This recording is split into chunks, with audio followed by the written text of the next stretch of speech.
सल्लल्लाहु अलैहि वसल्लम। बिस्मिल्लाहिर्रहमानिर्रहीम। अस्सलाम वालेकुम जी, कैसे हैं आप सब? उम्मीद है आप सब अच्छे होंगे। एंड आज की वीडियो में हम देखने वाले हैं सिंपल कुर्ती का परफेक्ट कटिंग और परफेक्ट फॉर्मूला जो आप हर साइज़ के लिए इस्तेमाल कर सकते हैं। किसी भी साइज़ चार्ट की आपको बिल्कुल भी ज़रूरत नहीं पड़ेगी। इस ड्रेस को देखिए, इस फिटिंग को देखिए, अगर आपको समझ में आती है और सही लगती है तो ये वीडियो आपके लिए है। एंड इस वीडियो को आखिर तक ज़रूर देखिएगा ताकि कोई भी इम्पोर्टेंट चीज़ मिस ना हो जाए। तो देर न करते हुए जल्दी से शुरू करते हैं हम अपना आज का वीडियो सिंपल कुर्ती का परफेक्ट कटिंग, जिसके लिए मैंने लिए हैं दो फैब्रिक्स, एक प्रिंटेड फैब्रिक और एक जो कि मेन फैब्रिक होगा एंड एक होगा उसका लाइनिंग जो कि क्रेप है। एंड ये दोनों फैब्रिक्स मैंने लिए हैं 2.25 मीटर के। कटिंग होगी इस लाइनिंग के फैब्रिक पर। फैब्रिक का राइट एंड रॉन्ग साइड आप पहले चेक कर लीजिएगा। राइट साइड जाएगा अंदर, रॉन्ग साइड होगा बाहर, जिसके ऊपर होगी सारी मार्किंग। तो मैंने पहले लंबाई में फ़ोल्ड कर दिया है फैब्रिक को बिल्कुल आधे में। उसके बाद मैं चौड़ाई में फ़ोल्ड करूँगी उतना कि दामन निकल जाए। दामन क्यों? क्योंकि दामन कुर्ती का सबसे चौड़ा हिस्सा होता है, तो दामन अपने स्टिचिंग मार्जिन के साथ निकल जाए इतना आपको फ़ोल्ड करना है। इसके लिए कैलकुलेशन आपको पहले से करके रखना है। क्या क्या मेजरमेंट्स चाहिए होंगे ये स्क्रीन पर दिए हैं, तो जल्दी से शुरू करते हैं। पहले होगी बॉडी की ड्राफ्टिंग। तो ये बनाऊंगी मैं शोल्डर लाइन, ये होगी back shoulder line and starting line dress की। उसके 3/4 इंच नीचे होगी front shoulder line. Back and front shoulder line में फ़र्क होता है।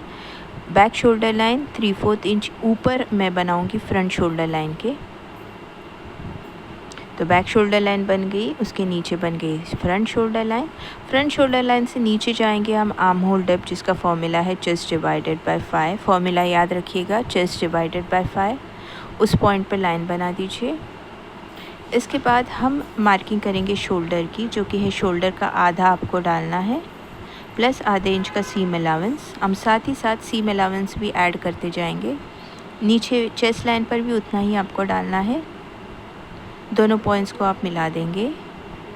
चेस्ट लाइन पे आप डालेंगे चेस्ट प्लस 3 इंच का लूजिंग डिवाइड बाय 4। ये मीडियम फिट के लिए है।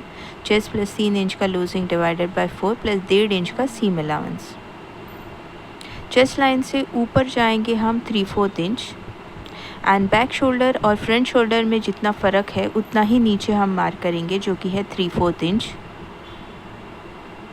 अब नेक की चौड़ाई मार्क करनी है, जिसका फॉर्मूला है चेस्ट डिवाइडेड बाय 12। मार्क कर दीजिए। बैक नेक से फ्रंट शोल्डर पर हम जॉइन करेंगे, ये हो गया बैक का शोल्डर स्लोप। फ्रंट नेक से नीचे के पॉइंट पे जॉइन करेंगे, ये हो गया front shoulder slope. Arm hole line से थोड़ा सा बाहर, आधा इंच बाहर हम लाइन बना देंगे एंड वहीं से हम आर्म होल का शेप बना देंगे, जो कि होगा बैक का आर्म होल। अब ये फ्रंट शोल्डर से नीचे के पॉइंट पर और नीचे के पॉइंट से साइड के पॉइंट को जॉइन कर देंगे अंदर से, ये हो जाएगा फ्रंट आर्म होल। अब ये दोनों आर्म होल आपको गिनने हैं। दोनों भी शोल्डर्स है, उनके आधा आधा इंच नीचे एंड जो साइड का सीम अलाउंस है उसको छोड़ के, प्लस ये जो आर्म होल के कर्व है इससे आधा इंच अंदर, क्योंकि सीम अलाउंस स्टिचिंग मार्जिन जाएगा, आधा इंच अंदर मेजर टेप रख कर हम गिनेंगे ऊपर के शोल्डर से आधा इंच नीचे। ये हो गया बैक। वैल्यू लिख के रखे। आर्म होल कर्व से आधा इंच अंदर मेजर टेप पकड़कर आपको गिनना है। उसी तरीके से फ्रंट का आर्म होल हम गिनेंगे ऊपर के शोल्डर से आधा इंच नीचे। फ्रंट शोल्डर से आधा इंच नीचे हम गिनेंगे एंड साइड के सीम अलाउंस से। अब दोनों को आप मिलाएं। आपका जो बॉडी मेजरमेंट है उससे 1 से 1.5 इंच ज़्यादा होना चाहिए कुर्ती का आर्म होल, क्योंकि कुर्ती का फिटिंग ब्लाउज़ की फ़िटिंग की जैसे टाइट नहीं होता है, थोड़ा सा लूज़ होता है। सो 1 से 1.5 इंच का फ़र्क चलेगा। अब अगर आर्म होल छोटा होता है तो चेस्ट लाइन आप नीचे लेंगे, आर्म होल बड़ा होता है तो चेस्ट लाइन आप ऊपर लेंगे। ये आप चेंजेस करेंगे। फ्रंट शोल्डर से नीचे जाएंगे, शोल्डर टू बस्ट प्लस आधा inch seam allowance, again shoulder to waist plus आधा इंच का seam allowance, front shoulder to hip plus आधा इंच का सीम अलाउंस। तीनों पॉइंट्स पर लाइन बना देना है। चेस्ट लाइन से बस पर आप सीधे में ज्वाइन करेंगे। अब वेस्ट पर आप वैल्यू डालेंगे, वेस्ट प्लस 3 इंच का लूजिंग डिवाइड बाय 4 प्लस आधे इंच का डार्ट जो कि पीछे में आएगा प्लस 1.5 इंच का सीम अलाउंस। हिप पर आप डालेंगे हिप प्लस 2 इंच का losing divide by 4 plus 1.5 inch का सीम अलाउंस एंड सारे पॉइंट्स को आप ज्वाइन कर देंगे। इस तरीके से फ्री हैंड ड्राइंग से भी ज्वाइन कर सकते हैं, कोई दिक्कत नहीं है। मेरे चैनल पर आप पहली बार आए हैं तो इसे सब्सक्राइब ज़रूर कीजिएगा एंड बेल आइकन दबाना बिल्कुल ना भूलें ताकि रेगुलर नोटिफिकेशंस मिलते रहें आपको इसी तरीके के वीडियो से रिलेटेड। अब आते हैं दामन पर। तो जितना हिप मैंने लिया है उसे 1 से 1.5 इंच ज़्यादा मैं ले लूँगी। डिपेंड करता है कि लंबाई कितनी है, जितनी ज़्यादा लंबाई उतना चौड़ा दामन, ये ध्यान में रखें। एंड दोनों पॉइंट्स को ज्वाइन कर दें।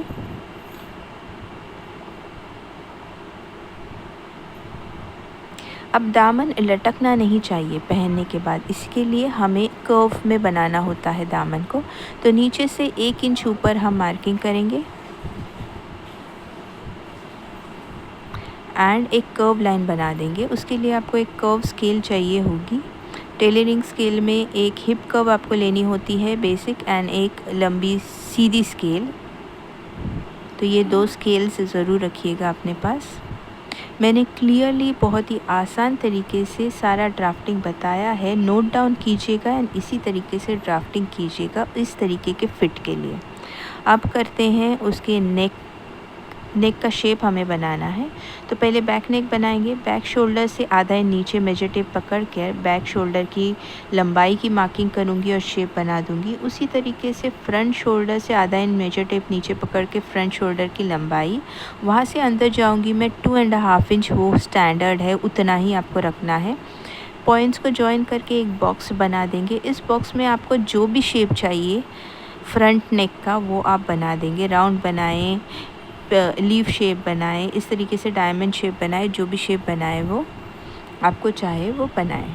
अब करेंगे कटिंग। तो कटिंग पहले हम करेंगे बैक के मार्किंग की, जैसे बैक का शोल्डर एंड बैक का आर्म होल। पहले हम फ्रंट की मार्किंग नहीं करेंगे, फ्रंट की कटिंग नहीं करेंगे, कटिंग करेंगे बैक की। बैक का शोल्डर, बैक का आर्म होल, फिर हम कट करेंगे साइड एंड सारा ड्रेस कट कर देंगे। जब भी आपको कटिंग के लिए कपड़े को सरकाने की ज़रूरत पड़ी तो फोल्ड करके उसको सरकाएं एंड सारे मार्किंग्स पे इस तरीके से चटका, जिसे हम नॉच कहते हैं, ये ज़रूर दीजिएगा ताकि जॉइनिंग करते वक्त आसानी हो, आपको समझ में आए कि 2 पीसेस को आपको कहाँ जॉइन करना है। ये बेसिक पर्पस होता है ये चटके का। एंड कपड़ा सरकाते वक्त इस तरीके से फोल्ड करके सरकाए कि आगे पीछे न हो कपड़ा एंड फिर से आपको दोबारा उतना लगाना ना पड़े कपड़े को। सो ये हो गया है कटिंग। अब करनी है हमें front shoulder and front arm hole की कटिंग, जिसके लिए हम बैक का पीस निकाल देंगे।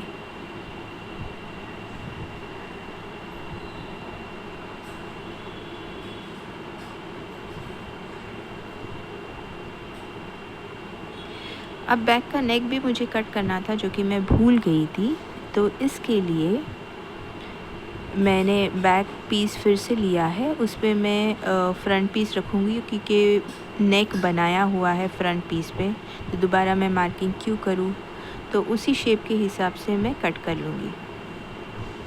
बैक का नेक कट हो गया। अब उस कपड़े को हटा दीजिए एंड फ्रंट का नेक, फ्रंट का शोल्डर एंड फ्रंट का आर्म होल कट कर लीजिए।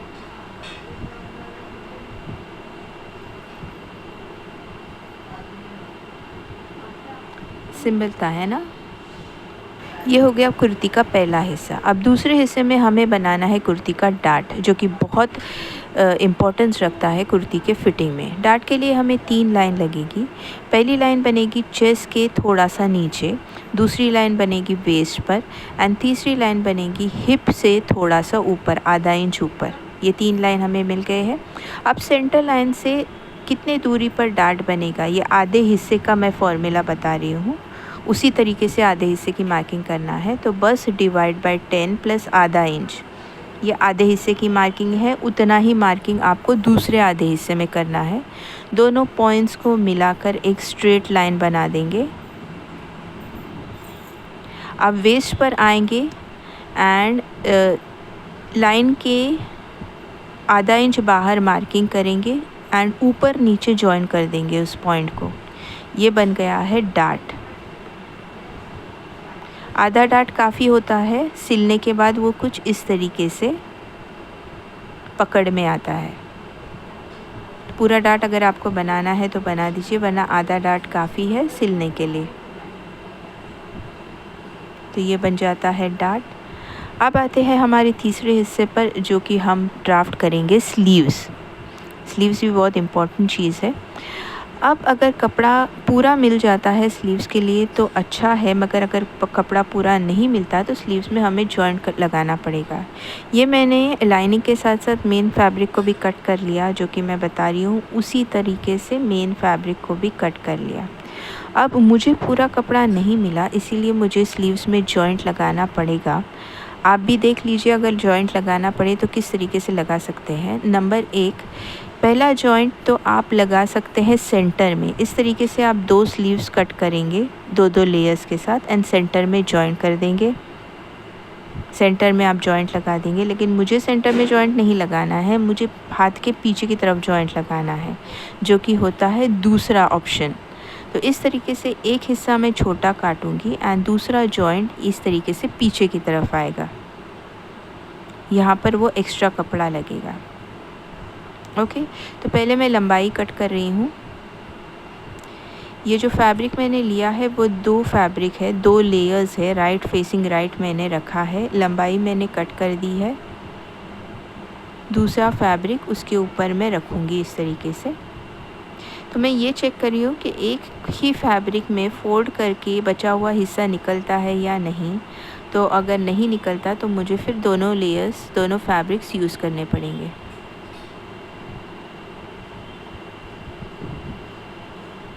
ओके, तो किस तरीके से मैं रखने वाली हूँ वो ध्यान से देखिएगा। ये जॉइंट का हिस्सा है, राइट फेसिंग राइट दोनों फैब्रिक्स आपको रखने हैं। रॉन्ग साइड बाहर की तरफ होगी, राइट साइड अंदर की तरफ होगी। ये 2 लेयर है। अब इस पर हम हाथ का जो बड़ा वाला हिस्सा है वो रखेंगे एंड जॉइनिंग होगी आधे आधे इंच से, तो एक के ऊपर एक फैब्रिक को रखें। फिर उतना फोल्ड करें जितनी की स्लीव्स की चौड़ाई निकलनी चाहिए, उस हिसाब से आप फोल्ड कर लीजिए। तो इतनी स्लीव्स की चौड़ाई निकल जाती है, उतना मैंने फ़ोल्ड कर लिया है। जॉइंट आएगा पीछे एंड आगे की तरफ पूरा कपड़ा आ जाएगा स्लीव्स के लिए। शुरू करते हैं स्टार्टिंग लाइन से। आधा इंच नीचे बनेगा उसका सीम अलाउंस का लाइन। फिर सीम अलाउंस की लाइन पे मेजर टेप रखकर मैं मार्क करूँगी लंबाई एंड 1 इंच नीचे सीम अलाउंस फोल्डिंग के लिए। अब स्टार्टिंग लाइन से मैं नीचे जाऊँगी कैप हार्ट, जिसका फॉर्मूला है बस डिवाइडेड बाय 10।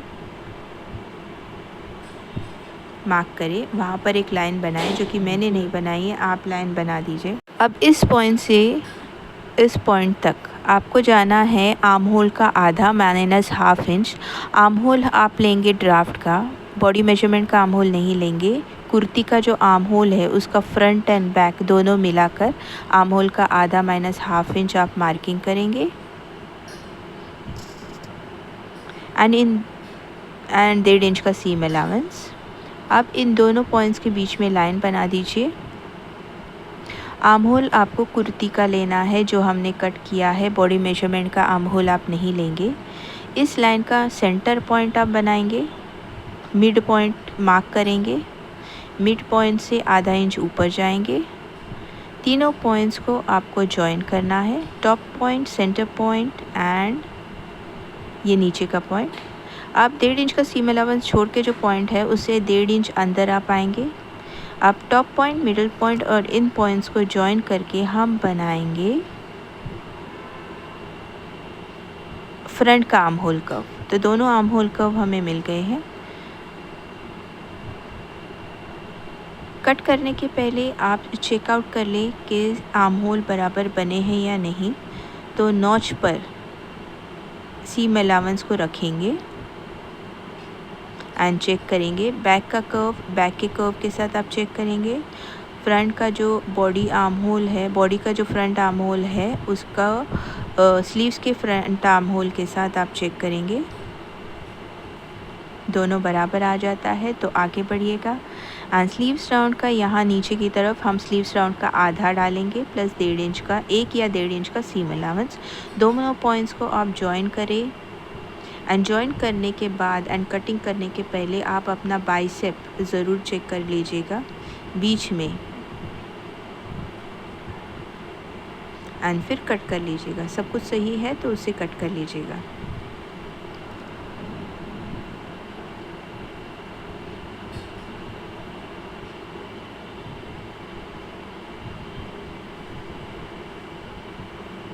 ये स्लीव्स मैंने कट कर दिया है। नॉच देना है आपको, ये जॉइनिंग के लिए ज़रूरी नॉच है। अब सिर्फ 2 लेयर आप उठाएंगे, फ्रंट के 2 लेयर एंड जो फ्रंट का शेप है वो कट करना है हमें सिर्फ फ्रंट के 2 लेयर पर। वो बॉडी के फ्रंट के साथ जॉइन हो जाएगा। होप आपको समझ में आ रहा है, जो भी मैं बता रही हूँ आपको समझ में आ रहा है। नहीं आ रहा है तो बेझिझक कमेंट बॉक्स में कमेंट ज़रूर कीजिएगा कि आपको क्या जानना है। ये हो गया है स्लीव्स। तो यहाँ पर हो जाती है स्लीव्स की कटिंग पूरी। अब आगे बढ़ते हैं। 4th पार्ट होता है कैनवस का कटिंग। जैसे हमने बॉडी पर नेक का कटिंग किया है, कुर्ती पर नेक का कटिंग किया है, कैनवस पे भी कट करना ज़रूरी है। ये है पेपर कैनवस जो कि नेक में लगाया जाता है एंड बहुत ज़रूरी इम्पॉर्टेंट एलिमेंट है। ये ज़रूर ख़रीदिएगा, टेलरिंग शॉप में आसानी से मिल जाता है, टेलरिंग मटेरियल के शॉप में आसानी से मिल जाता है। उतना फोल्ड करना है जितना कि हमें नेक कट करना है प्लस 1-1.5 इंच का सीम अलाउंस निकल जाए, उतना फोल्ड करना है। कुर्ती को उस पर रखिएगा। कुर्ती के फोल्ड को कैनवस के फोल्ड से मिला के रखिए। नेक का शेप को कट कर दीजिए, कुर्ती को हटा दीजिए। सेंटर नॉच देना ज़रूरी है एंड कुर्ती को हटा के 1.5 इंच के सीम अलाउंस से कैनवस को कट कर दीजिए, क्योंकि कैनवस का भी स्टिचिंग होगा।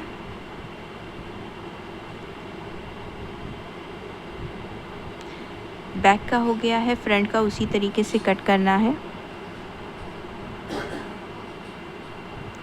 आज का वीडियो होप आपको समझ में आया होगा एंड पसंद आया है तो लाइक ज़रूर कीजिएगा। अपने फैमिली, फ्रेंड्स एंड रिलेटिव्स जिनको इस वीडियो की ज़रूरत है उन्हें शेयर ज़रूर कीजिएगा।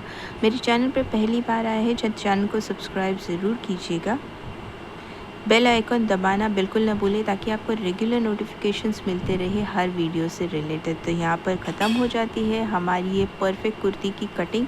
ज़रूर आजमा के देखिएगा इस फॉर्मूले को परफेक्ट कुर्ती के लिए। एंड मिलते हैं हमारे नेक्स्ट वीडियो में, जिसमें हम सीखेंगे कुर्ती को परफेक्टली स्टिच कैसे किया जाए। उसमें 2 चीज़ें हम सीखने वाले हैं, एक तो परफेक्ट स्टिचिंग एंड दूसरा लाइनिंग के साथ उसे स्टिच कैसे किया जाए। ये जो कैनवस मैंने कट किया है इसके लिए फैब्रिक की भी ज़रूरत होगी, क्योंकि स्टिच हम किस पे करेंगे, फैब्रिक पे करेंगे, राइट। तो फैब्रिक को जितना ज़रूरत है, कैनवस को जितने फैब्रिक की ज़रूरत है उस हिसाब से हम कट कर देंगे। अब इसे आयरन करके हम स्टिक भी कर सकते हैं, ये एक तरीका होता है। मगर सपोजिंग अगर इलेक्ट्रिसिटी नहीं है तो आप किस तरीके से हैंडल करेंगे कैनवस को, स्टिचिंग, ये दूसरा तरीका होता है। एंड मैं ये दूसरा तरीका आपके साथ शेयर करने वाली हूँ, जो कि हम देखेंगे हमारे नेक्स्ट वीडियो में। तो नेक्स्ट वीडियो में एक तो हम देखेंगे कुर्ती का परफेक्ट स्टिचिंग एंड दूसरा हम कुर्ती को लाइनिंग अटैच करके कैसे परफेक्टली स्टिच करें वो देखेंगे। तो मिलते हैं हमारे नेक्स्ट वीडियो में। तब तक के लिए thank you, bye bye, do take a very good care of yourself and देखते रहे मेरा next video Zeenat dress designing में। Thank you.